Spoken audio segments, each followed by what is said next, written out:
Hello नमस्कार, मैं सुरेख और आप देख रहे हैं जन जन न्यूज में आपका स्वागत है। दोस्तों आइए सबसे पहले देखते हैं आज के हेडलाइंस। तो मैं आपको बताता चलूं कि दीप में जबकि वो एपी सेंटर इलाके में घोषित है 3 किलोमीटर के अंदर में आता है जहां कोरोना पॉजिटिव है। आप सभी को मालूम है कि वहां से 3 किलोमीटर के रेंज में 2 कोरोना पॉजिटिव पाए गए हैं। उसके बाद भी वहां रहता मेला जैसा रोज लगता है माहौल, वहां के बुद्धिजीवी दहशत में। आइए दूसरी खबर दीप से मैं बताता चलूं कि एक युवक दीप में सवेरे सवेरे जो है वो प्लान करके बाहर से शहर से किसी शहर से आया था, जिसकी हालत देखकर वहां पर आए हुए एएनएम ने कहा कि इसको हो सकता है कि कोरोना पॉजिटिव हो। हालांकि थोड़ी सी वक्त जरूर लगी, 3-4 घंटे के बाद आकर के फिर प्रशासन ने उसे चेकअप किया और चेकअप के बाद उसे भेज दिया गया क्वारंटाइन के लिए। आइए अगली खबर, बिहार में फिर एक मौत, यानी कि चौथी मौत हो चुकी है बिहार में कोरोना से। जी हाँ, मधुबनी जिले में एपी सेंटर घोषित होने के बाद पदाधिकारियों का निरीक्षण जारी। मजदूर दिवस के मौके पर झंझारपुर भारतीय कम्युनिस्ट पार्टी के द्वारा घर बनाया गया मजदूर। इससे पहले कि शुरू करें खबर विस्तार से, आइए सबसे पहले देखते हैं आज के कोरोना अपडेट्स। 34,62,480 केसेस हो चुके हैं अब, और जबकि 2,40,337 मौतें हुई हैं और 10,93,158 रिकवर करे हैं। फिलहाल यह है विश्व की हालत। आइए अब इंडिया पे नजर डालते हैं। 37,456 संक्रमित अभी तक भारत में हो चुके हैं, जबकि 1,230 मौतें हुई हैं, 10,101 हमने रिकवर करा है। आइए अब नजर डालते हैं बिहार पर। तो मैं आपको बताता चलूं कि बिहार की फिलहाल जो स्थिति है वहां भी लगातार वृद्धि होता हुआ 478 केसेस हो चुके हैं बिहार में, जबकि 4 मौतें हुई हैं और 98 रिकवर करा। जी हाँ, बिहार में फिर से एक मौत हुई है। मधुबनी में फिलहाल 18, दरभंगा में 5, सारण में 7, सहरसा में भी कोई नहीं। ये इस क्षेत्र के इलाके के फिलहाल ये डाटा है। तो मैं आपको बताता चलूं कि अब जो है वो स्थिति बढ़ता हुआ यहां पर भी परेशानी का सबब। तो आइए मैं आप बताता चलूं आपको कि आप सभी जानते हैं जैसा कि सुखेत में 2 पॉजिटिव केसेज आए हैं, जो कि दीप से तकरीबन 1-1.5 किलोमीटर पर है, और जहां पर यह हॉल्ट है वहां से तो 1 किलोमीटर भी वो गांव नहीं पड़ता है। और उसके बावजूद इसको, जबकि आप सभी एपी सेंटर घोषित कर दिया गया है उस जोन को, उसी एपी सेंटर में ही ये 3 किलोमीटर रेंज के अंदर में आता है। और मैं आपको बताता चलूं कि वहां के बुद्धिजीवियों का कहना है कि उस गांव के भी कई लोग सब्जी वगैरह के लिए यहां पर आते हैं, और रोजाना यहां पर बड़ा सा मेला लगता है, बड़ा सा हॉल्ट है, और यहाँ पे सब्जी की मार्केट, गुदरी मार्केट लगती है। लोग बड़ी तादाद में भीड़ लगाए हुए हैं। आप खुद देख लीजिए कि कैसे भीड़ का आलम है।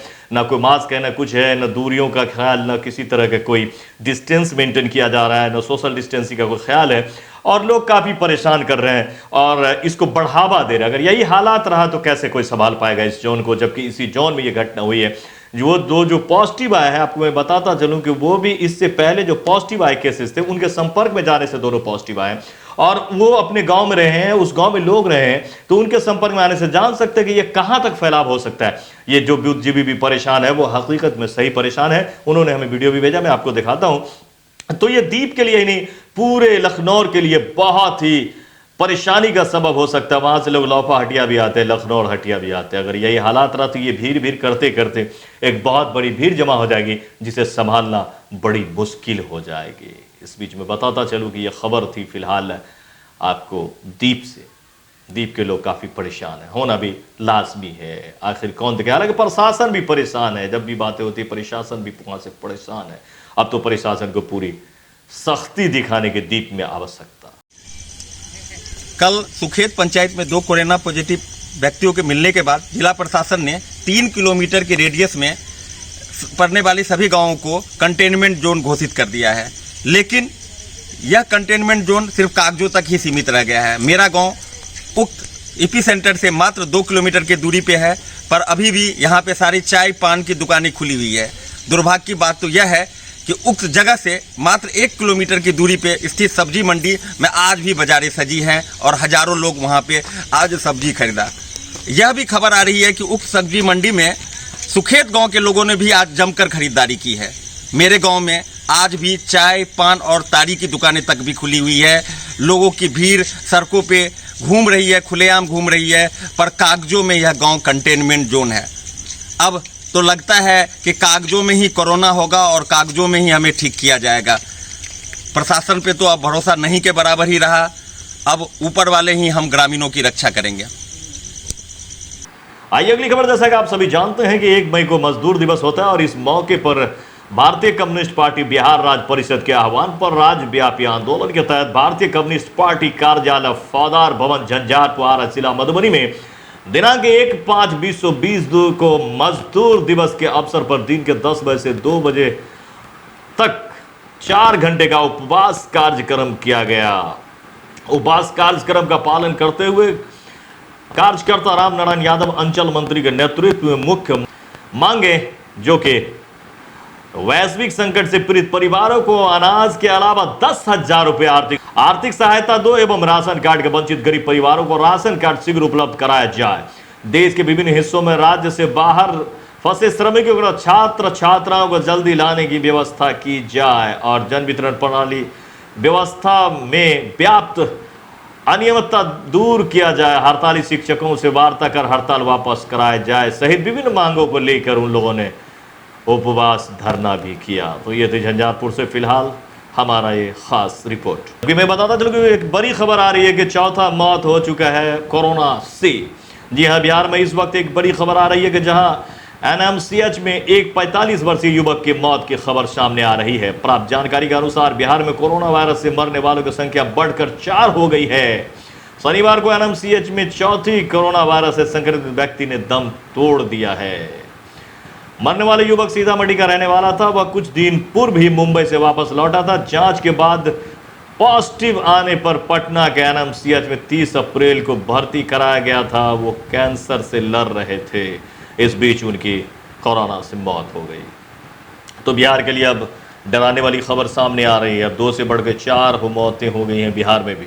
तो ये था फिलहाल बिहार से हमारी कोरोना पे मौत की खबर। जबकि मैं आपको बताता चलूँ कि अब कोरोना पॉजिटिव इलाकों में एपी सेंटर बनाए गए हैं। जैसा कि आप सभी जानते हैं कि कोरोना संक्रमण को रोकने के लिए जिले के कोरोना पॉजिटिव पाए गए मरीजों के निवास स्थान को एपी सेंटर घोषित किया गया है। इसके 3 किलोमीटर परिधि का एरिया कंटेनमेंट एरिया घोषित किया गया है। साथ ही उसे पूरी तरह से सील कर दिया है। इसी के मद्देनजर पॉजिटिव आए शनिवार को मधुबनी के अपर समाहर्ता अनुमंडल पदाधिकारी मधुबनी, अनुमंडल पदाधिकारी पुलिस पदाधिकारी मधुबनी के द्वारा राजनगर प्रखंड के पूर्व शिवपट्टी में बने कंटेनमेंट एरिया जोन का भी जायजा लिया और नए जगह पे पॉजिटिव आए गए जगहों का भी एरिया लिया गया और उसको अच्छी तरह से सील। इसी बीच मैं आपको बताता चलूं कि झंझारपुर में भी सुखोद में पॉजिटिव आने के बाद वह पदाधिकारीगण पहुंचे हैं और उसे भी एपी सेंटर घोषित किया गया है और उसको भी कंटेनमेंट जोन बनाया गया। उसके बावजूद भी उस गांव से लोग आ रहे हैं। तो ये तो बहुत ही चिंता वाली बात। तो ये थी निरीक्षण लगातार किया जा रहा है प्रशासनिक स्तर से और लोगों को बेहतर जो है लॉकडाउन को और उस इलाके को सील करने की कवायद में जुटी हुई है। हालांकि सरकार और प्रशासन, उसके बाद भी जनता समझने को तैयार नहीं।